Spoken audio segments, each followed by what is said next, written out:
एक ही विकल्प है।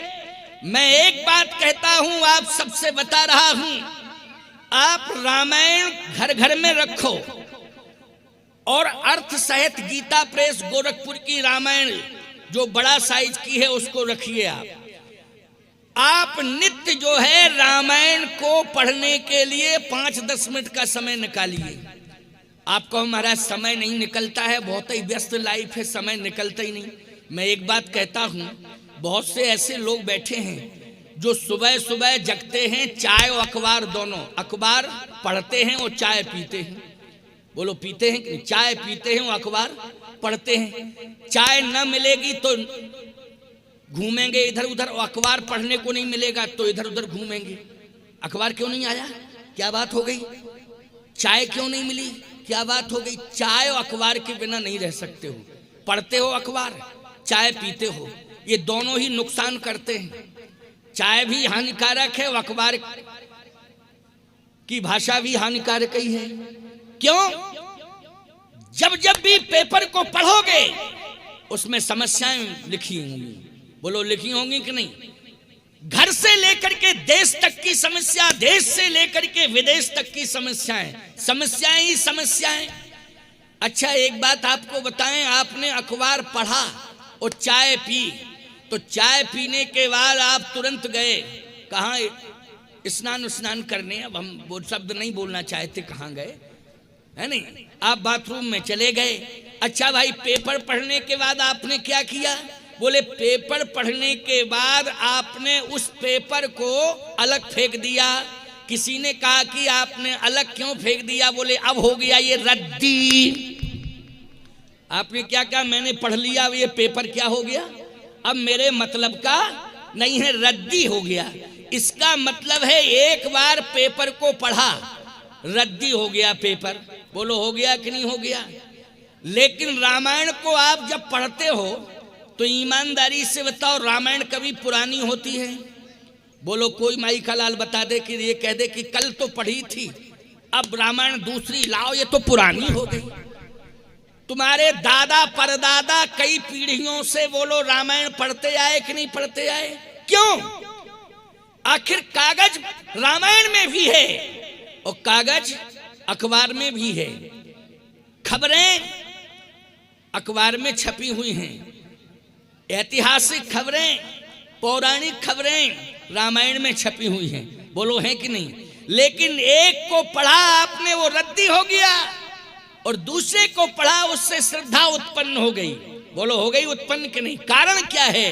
कारण यही है, अखबार जगत से जुड़ा है और रामायण जगदीश से जुड़ी है। जो जगत से जुड़ता है वो नश्वर माना जाता है, और जो जगदीश से जुड़ता है वो अमर हो जाता है, उसका अस्तित्व बढ़ जाता है। इसलिए मैं कहता हूं कि संसार में रह करके भगवान से जुड़ो, संसार में रहकर भगवान से जुड़ो, और भगवान से जुड़ो तो भगवान की जो कथा है उससे जरूर जुड़ो, और भगवान की कथा रोज पढ़ो। रामायण पढ़ोगे अर्थ समझ में आएगा, तुम्हारे जीवन की कोई समस्या होगी, ऐसा प्रसंग रामायण में पढ़ने को मिल जाएगा कि तुम्हारी समस्या पढ़ते ही समाप्त हो जाएगी। बोलो हो जाएगी कि नहीं? इसलिए रामायण को पढ़ने में थोड़ा 5-10 मिनट चाहे 5 मिनट, और अर्थ जरूर पढ़ लिया करो। नहीं समझ में, चौपाई अगर समझ में आ गई अर्थ तो ठीक है, नहीं आ रहा तो नीचे एक निगाह डाल लो कि इसका अर्थ क्या है। नहीं खोपड़ी खराब करो मोहल्ला भर की, अर्थ समझ में नहीं आ रहा, चौपाई पढ़ के मोहल्ला भर की खोपड़ी खराब। आज तो ऐसा पढ़ लिया, समझाई में नहीं आया, क्या है समझाई में नहीं? अरे नीचे लिखा तो है, उसको समझो, है ना। वैसे समझाने के लिए हम बैठे हैं, लेकिन हम 24 घंटा तुम्हारे घर ही में बैठे रहेंगे? बोलो भाई कि तुम रामायण पढ़ो, हम अर्थ बतावें? बोलो भाई, क्या हम नारद हैं कि हर जगह प्रकट हो जाएं तुरंत? भैया हम तो साल में एक बार आ सकते हैं और आपको समझा सकते हैं, बता सकते हैं, लेकिन इतनी बढ़िया व्यवस्था गीता प्रेस गोरखपुर ने दी है कि हर चौपाई के नीचे अर्थ है, हर दोहे के नीचे अर्थ है, हर छंद के नीचे अर्थ है। इसलिए अर्थ सहित रामायण पढ़ा करो। 5 मिनट का समय निकाल के ही रामायण पढ़ा करो, लेकिन हर घर में होना चाहिए, 2 होना चाहिए घर घर में। एक तो तुलसी कृत रामायण और दूसरा तुलसी दल। अगर तुलसी कृत तुलसी दल रहेगा तो तुम्हारी हर समस्या का समाधान होता रहेगा। तुलसी दल और तुलसी कृत दो की विशेषता क्या है? कहे ताप हरत तुलसी जगत तम हर करत प्रकाश। ओ दो तारण तरन है तुलसी तुलसी दास। बोले दोनों से ही कल्याण है, दोनों से ही उद्धार है। एक और महत्वपूर्ण बात सामने आई, क्या? भगवान शंकर ने कहा तुलसी रामचरित का विस्तार करो, तो तुलसीदास जी बालकांड से प्रारंभ किए रामायण और उत्तर कांड में पूर्ण कर दिए। कितने कांड बने बालकांड से लेके उत्तर कांड तक? 7। बोलो कितने बने? 7। ना 6 बने, ना 5 बने, ना 8 बने, ना 9 बने, 7 ही कांड बने। आपको महाराज ये 7 ही कांड क्यों बने? तुलसीदास जी 8वां कांड भी लिख सकते थे, 9वां कांड भी लिख सकते थे। अरे तुलसीदास जी महाराज ने केवल इतिहास ही नहीं लिखा है। तुम्हें लगता ये है कि ये रामायण कृति है, लेकिन ये कृति देखने में लग रही है ये साक्षात प्रभु श्री राम की आकृति है, लेकिन कृति के रूप में प्रकट हो गई। ये रामायण जी की आकृति है। अच्छा, मानव की आकृति के 7 अंग प्रमुख होते हैं, 7। 8वां अंग नहीं, 9वां, 7 ही अंग प्रमुख हैं। और भगवान राम जब नारायण से नर बने तो वो 7 अंग उनके एक एक कांड एक एक अंग से जुड़ा है। संत तुलसीदास जी की परंपरा में नाभाजी महाराज हुए हैं। नाभाजी ने एक बहुत अच्छी बात लिखी, बालकांड प्रभु पाए। जिस समय उन्होंने भगवान का दर्शन किया संत नाभाजी ने, राजस्थान में उनका जन्म हुआ था संत नाभाजी का, तो नाभादास जी ने जैसे ही भगवान का प्रत्यक्ष दर्शन किया तो कहा, ओहो धन्य है तुलसीदास जी महाराज, हम समझते थे ये कृति है, लेकिन ये तो प्रभु राम की आकृति है। रामायण रामायण पढ़ते पढ़ते राम प्रकट हो गए। नाभादास जी रामायण पढ़ रहे थे और रामायण पढ़ते पढ़ते रामायण में ही राम प्रकट हो गए। नाभादास जी को दर्शन देने लगे, श्री राम जी प्रकट हो गए। तो देखा क्या? बोले बालकांड प्रभु पाए।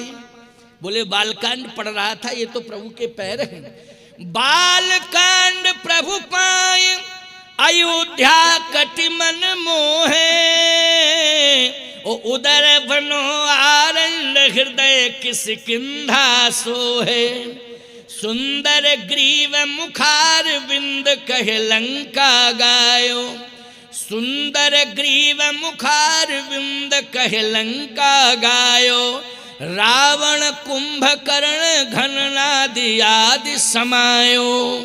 उत्तर मस्तक कांड है यही विधि तुलसीदास भन। आदि अंत लो जानिए यह रामायण श्री राम तन। ये रामायण तो श्री राम जी का ही तन है। एक एक कांड एक एक अंग का प्रतिनिधित्व कर रहा है, इसलिए 7 अंग हैं प्रमुख शरीर के, ऐसे ही 7 कांड हैं। ये भगवान का ही स्वरूप है। प्यारे, उत्तर कांड में एक महत्वपूर्ण बात, वो क्या? कांड तो सभी महत्वपूर्ण हैं, लेकिन उत्तर कांड में एक विशेषता है। वो विशेषता ये है कि उत्तरी कांड में रामराज हुआ। रामराज किस कांड में हुआ? उत्तर कांड में। अच्छा, राम का जन्म किस में हुआ? बोले बालकांड में। राम जी का विवाह किस कांड में हुआ? बोले बालकांड में। लेकिन राम जी का राज्याभिषेक किस कांड में हुआ? उत्तर कांड में। उत्तर कांड है जिंदगी की फलश्रुति, जीवन की फलश्रुति। ये फलश्रुति है। संपूर्ण जिंदगी में जितने भी प्रश्न हैं उन सभी प्रश्नों का उत्तर उत्तर कांड में है। पूरा उत्तरकांड पढ़ना, पूरा उत्तरकांड पढ़ना। जिंदगी में जितने भी तुम्हारे समस्याओं के पहाड़ खड़े हो गए हैं, उन समस्याओं के पहाड़ों को ध्वस्त करने में उत्तरकांड बहुत बड़ा सहयोगी है। हर समस्या का समाधान उत्तरकांड पढ़ने से मिल जाएगा। लेकिन पढ़ना पड़ेगा तुम्हें उत्तरकांड, बालई कांड नहीं पढ़ पाते, उत्तरकांड कहाँ से पढ़ोगे? फुर्सत ही नहीं है। लोग कहते महाराज फुर्सत नहीं, क्या करें? हमने कहा भैया कभी कभी तो फुर्सत निकाल लिया करो। कहे रामायण पढ़ने की फुर्सत नहीं। हमने कहा एक बात बताओ, चाय पीने की फुर्सत? बोले वो तो निकालनी पड़ती है फुर्सत। हमने कहा भोजन करने की फुर्सत, खाना खाने की? बोले वो तो खाना के लिए फुर्सत निकालनी ना पड़ेगी। और बोले काम करने के, बोले कामों करने के लिए फुर्सत निकालनी पड़ती है, काम तो करना ही पड़ेगा महाराज, इसके लिए समय निकालना ही पड़ेगा। कहे काम करने के लिए समय निकालते हो, खाना खाने के लिए समय निकालते हो, मैं कहता हूं राम कथा सुनने के लिए फुर्सत क्यों नहीं मिलती? कहे महाराज व्यस्त लाइफ है, फुर्सत नहीं मिलती। हमने कहा कभी कभी निकाल लिया करो समय। कहे महाराज सोचेंगे लेकिन फुर्सत है नहीं। एक गांव में महात्मा जी गए थे कथा कहने के लिए। उन्होंने 9 दिन तक कथा सुनाई उस गांव में। पूरा गांव क्षेत्र आया, लेकिन एक व्यक्ति गांव में इतना व्यस्त था कि एक दिन नहीं आया। महात्मा जी ने कहा पहले ये बताओ गांव का कौन व्यक्ति ऐसा है कि जिसने कथा नहीं सुनी? कहे महाराज पूरे गांव ने कथा सुनी, एक व्यक्ति कथा में नहीं आया। क्यों नहीं आया? बोले महाराज उससे फुर्सत नहीं है। क्या करता रहता है? बोले काम लंबा चौड़ा है उसके जीवन में, इसलिए वो काम ही में व्यस्त रहता है, उसे फुर्सत नहीं। महात्मा जी ने कहा मेरा संदेश सुना दो कि भैया काम धाम तो लगा रहेगा, लेकिन एक दिन की ही फुर्सत निकाल लो। 9वां दिन है, उस दिन फुर्सत निकल आए। लोगों ने कहा बोले हम जरूर आएंगे जरूर आएंगे। कथा पूरी हो गई, आया ही नहीं। महात्मा जी ने कहा जिसे फुर्सत नहीं मिल रही थी कह रहा था आऊंगा, आया कि नहीं? कहे महाराज आज तो और ही काम बढ़ गया, उसका फुर्सत है ही नहीं। महात्मा जी ने कहा हम 2 दिन की कथा और बढ़ा रहे हैं, 9 की जगह 11 दिन किए देते हैं। उससे कहो 2 दिन में 1 आध दिन फुर्सत निकाल ले। लोगों से कहा नहीं जरूर आऊंगा, मेरे कारण 2 दिन की कथा बढ़ी, लेकिन वो 2 दिन भी नहीं आया, 11 दिन पूरे हो गए, फुर्सत नहीं मिली। महात्मा जी ने कहा 12वें दिन हम सुबह सुबह निकल जाएंगे। लेकिन जैसे ही महात्मा लगभग 6 बजे निकलने वाले थे, पूरे गांव में हाहाकार मच गया। महात्मा जी ने कहा क्या हुआ क्या हुआ क्या हुआ? बोले एक व्यक्ति का हार्ट फेल हो गया। किसका हार्ट फेल हो गया? अरे महाराज उसके बड़े लंबे चौड़े काम धाम थे, बड़ा व्यस्त रहता था। अरे बोले वही जो कथा में नहीं आ पाया। कहे महाराज हाँ वही कथा, फुर्सत ही नहीं थी। महात्मा बोले तो अब क्या बतावें भगवान की क्या लीला है। इतने में गांव वाले, पूरा गांव उसके पीछे पीछे, और उसके लड़के उसको ले जा रहे थे, अंतिम यात्रा जिसको बोलते हैं, उसको ले जा रहे थे स्मशान पर। महात्मा जी बीच रास्ते में ही, उनका यज्ञ स्थल था, उनका पांडाल बना था, उनका प्रवचन स्थल था। महात्मा जी ने खड़े होकर कहा रुको। गांव के लोगों ने कहा कि मुर्दे को रोकना नहीं चाहिए। महात्मा जी ने कहा मैं कह रहा हूं कि इसको रोक दो। लोगों ने कहा कि महात्मा चमत्कारी है, हो सकता है कि प्राण